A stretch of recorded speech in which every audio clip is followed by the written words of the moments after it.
Hello, Simona. Hello, everyone. Hi, Pierre. Hello. Can you please make me a moderator and admin if you can? You just have to click on my face and Yes. I think add me. Do Yep. something there. All right. You should be a moderator now. I'm now a moderator and I can make other people moderators, such as Ben, such as Zachary. Okay, great. I think we're gonna wait just a few moments before we get the notification sent out. Okay, we still have a mobile application. That application for those notifications to be sent. How are you doing, Simona, today? I'm good. And you? Doing great. Doing great. So How's today we're your gonna have, first week?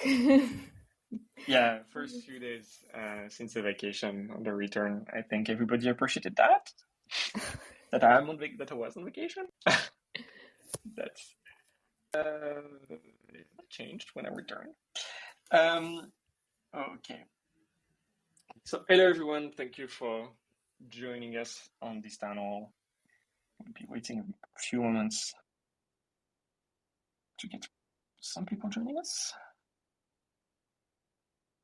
And we're gonna share some exciting updates on direct. Is there anything else that we have that we are working on? I don't know.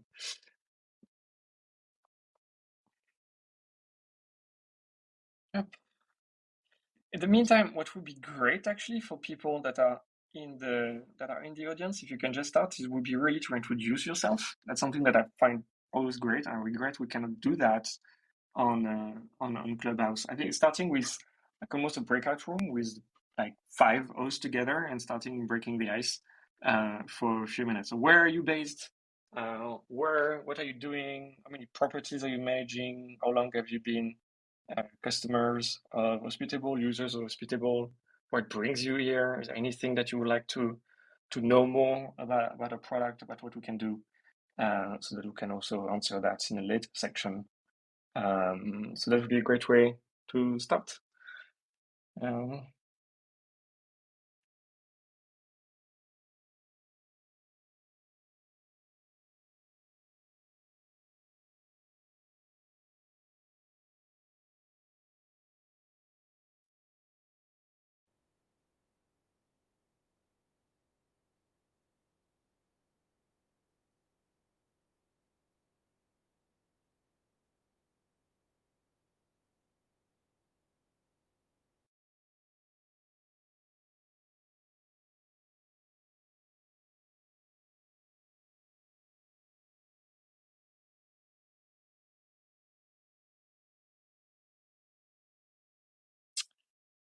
Okay, we can start. We're gonna start now. So today we have the pleasure, Simona, maybe you want to start introducing the room? Yeah, thank you. That would be very nice. Hi all, welcome to our second town hall for this month. I'm really happy to be here with you today. My name is Simona and I'm Hospitable's community manager. So before we kick things off, just a few housekeeping items first. A quick reminder that our town halls are recorded and they'll be made available on our Hospitable YouTube channel, so you can listen to the replays here or in the Clubhouse app. And so we'll start with some company updates and then we'll let you know what's going on with the business. And finally, we'll open up a Q&A session. So when the time comes, please raise your hand through the app and we'll invite people on stage to ask their questions. And also, please remember to mute yourself when you're on stage and so you aren't speaking as a sign of courtesy. In case you're not comfortable on stage and don't want to be recorded, you can always ask your questions in the chat function where we'll have Zach help out escalate some of the questions to the stage. And with that said, I give it to Pierre to bring in the company updates. Thank you, Simona. Yes, and thank you for everyone. I'm very happy to return from vacation and return on this town hall immediately, 3 days after landing. So it was a fantastic time for me in Tenerife. I was able to take 2 weeks very well away from the business. I love nonetheless hearing back the town halls. So I want to thank also on the record really for Matthew, Sam, and Zachary. We've been basically providing the update for the last town hall. Obviously, we talked then a lot about mobile apps. Very happy, obviously, that this matter is now resolved, and you can all download a full featured application. That indeed always requires some work, but at least you were able to download it and have all the features that you were expecting from us in particular. So for the company updates, that's going to be kind of a proto product update. Ben will share a lot of the work that has been accomplished in the past weeks in relation with our direct upcoming product. There are 2 points that I wanted to particularly elevate to our customers' attention. Is really the first one is taxes. So as you are very familiar with, we will have 2 different offerings for a direct product. We will have a basic product that will be more focused to our property managers, companies that have a larger portfolio and can basically take the time and the risk to manage to have the entire control and authority over their transactions. We will also have another offering that's more geared towards property owners and real estate investors that basically may have a smaller portfolio and do not want necessarily to take the same amount of risk and do not have the time to have a proper direct booking set up as conveniently as we would like to offer it. Taxes and compliance is obviously a very significant part of that. For direct premium future users, we have the confirmation that we really will be able to do the complete cycle in relation with taxes. So we will be able to register the property for all the multiple jurisdiction where that is needed. For example, in Myrtle Beach, North Carolina, I think there are basically 7 different authorities that are going to be collecting taxes for every rental. So it's very important that they are registered for all the authorities to make sure that they are compliant. We'll be calculating the correct taxes without any kind of setup on the user side. You won't have to enter any kind of percentage or specific item unless that's something you actually want to. And we will file taxes also for you. We believe that adds significant value for the property owners, for the real estate investors, because at the end of the day, what we are trying to achieve with Direct is really making sure that the product is money, that's reservations that are hitting your bank account as fast as we can make it happen, and giving you more occupancy on your properties. We'll also provide reporting. That's something that we've heard a lot, obviously, in relation with taxes. So we'll be able to provide reports so that we can make sure that all taxes have been paid by us for each and every single reservation. So you can ensure that it's compliant with maybe an accountant that you're dealing your business with. For Direct Basic, there are some updates that Ben will be talking about. This more geared towards property managers, larger portfolio customers that basically can take the risk of handling their own direct booking. So we made some good progress, and I believe that that's significant value for property owners, for real estate investors in particular. The second thing that is going to be very interesting for us and has already started being really important is really how the hell do we launch this? We just started the conversation. I'm not going to say that we have a clear plan at this point in time. Ben is going to come up with some updates also in relation with the launch of it. Now we are development-wise, I think we are on track for having feature completion by the end of May.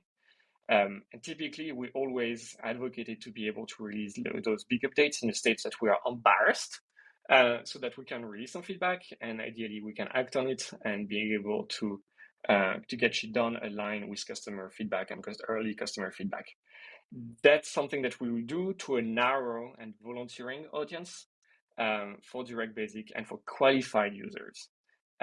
We will take more time based on that feedback to also provide a more polished experience for the launch, for the release of Direct Basic and Direct Premium. Obviously, that depends on the wealth of feedback we're able to get. And I'm glad that there are some people in this room that already will be volunteered for helping out. Obviously, I'm joking, but John in particular listening here would be a prime candidate for testing those type of features. So that's something that we'll be talking about, and obviously we'll be spending a lot more time on in the Q&A section to receive your feedback and thoughts. The other thing is that I'm also kind of due to provide a bit of company updates.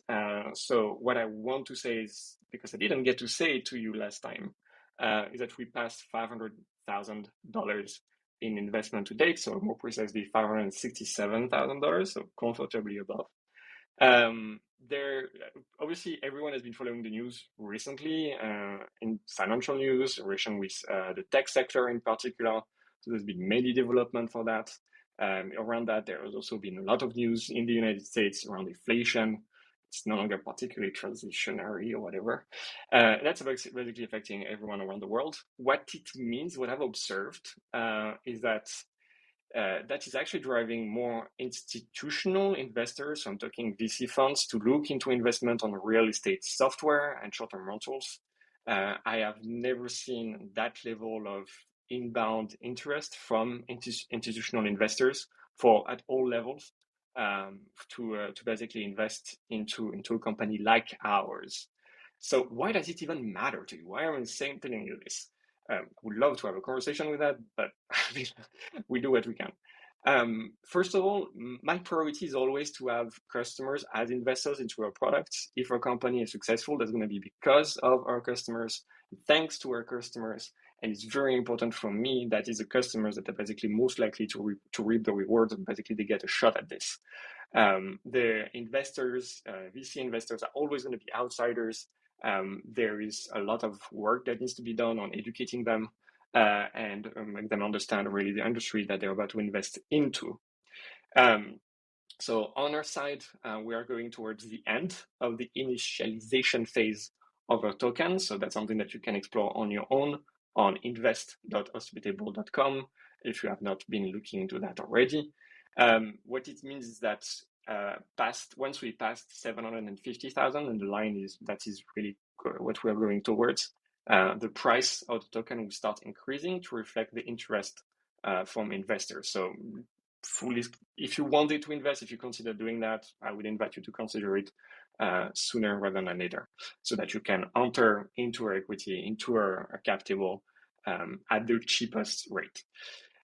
Second, the more macro type view is that means it's likely going to be an influx of capital into the real estate tech, into prop tech, into short-term rental and vacation software tech, simply because those are industries that are extremely resilient to inflation compared with long-term real estate, compared to stocks at this time. And that's basically going to be a huge advantage for companies that have demonstrated the capacity to scale, that are demonstrating traction or even profitability, and whose costs are controlled, which means that they don't need to have the venture capital interest to basically acquire more customers. So that's basically kind of the rule for other tech startups that are in that space at that point in time, is that either you double down on growth and you ensure that really you have a path to profitability at one point, or you really focus on profitability because you can no longer expect to have another VC round. That is practically not much of a problem for us. We are just discovering what we can do with the additional influx of capital from investments. But we are basically focusing that exclusively towards expansion of our product and expansion of our business. So basically aiming still always a little bit higher. And that's something that basically this is not a function of the investments that we're having. But since the beginning of the year, we've already added 1,600 customers. We want to add a minimum of 5,000 customers within the year. So we are more than on track for that since the beginning of 2022. And we also grew our revenue, I can say 36% since January. So we basically are nicely positioned, and I believe that some investors know about it. So yeah, that's something that I believe the story is going to develop in the next few weeks and next few months, especially tales of consolidation around the industry in particular, which is not rarely to the benefit of customers from recent examples. Okay, let's go a little bit more practical and focusing on the micro things. So Matthew is currently purchasing a home and is closing on his house. Finally, for the team, that's a huge relief. That has taken only 2 years. Zachary is here to nonetheless provide us some fantastic updates on how things have been going in relation with customers. Zachary, up to you. Thank you, Pierre. I appreciate the introduction. If those of you who don't know, I'm the head of support, and today I'm putting on my Matthew cap. Hope I probably won't talk as fast and as slick as him, but I'll try. Taking a look at customer updates, Matthew has left me some exciting things to share. I have some exciting things to share on the support side of things. Um, Taking a look at kind of one of our main metrics for how successful our product is, how many people are enjoying our product. We take a look at the NPS, which is the Net Promoter Score. This is a survey that might have popped up for you in the past couple weeks or in the past couple months, depending on how long you've been a host here at Hospitable. And it is a sliding scale from 0 to 10, and we take those numbers and we take that survey, and it gives us a net promoter score, which helps us understand how many people are enjoying our product, how many fans of our product that we have, and kind of what are some areas maybe that people aren't enjoying as much. Last time we met on May 5th, the last town hall, our 30-day average for our net promoter score was at 64. This town hall, we lost 4 points, so we're sitting at 60 points for our net promoter score. So a few points lost there. Excited to see that kind of return and move upwards. The good news is that anything above 60 is considered excellent. Here at Hospitable, we want to hit closer to 70, 80, because that is world class, and we all believe we have a world class product here that you all are using. Those are the updates on the Net Promoter Score. As far as updates on the support side, I'm pleased to continue to share with you that we're having incoming capacity increases. Last time we met, you all met the lovely Kathy, who just started here in the support team. What they're going to unlock for us is more call coverage in the evening US hours, more consistency in the evening US hours when it comes to response times and helping out our customers who maybe need a little bit of help or later on in the day.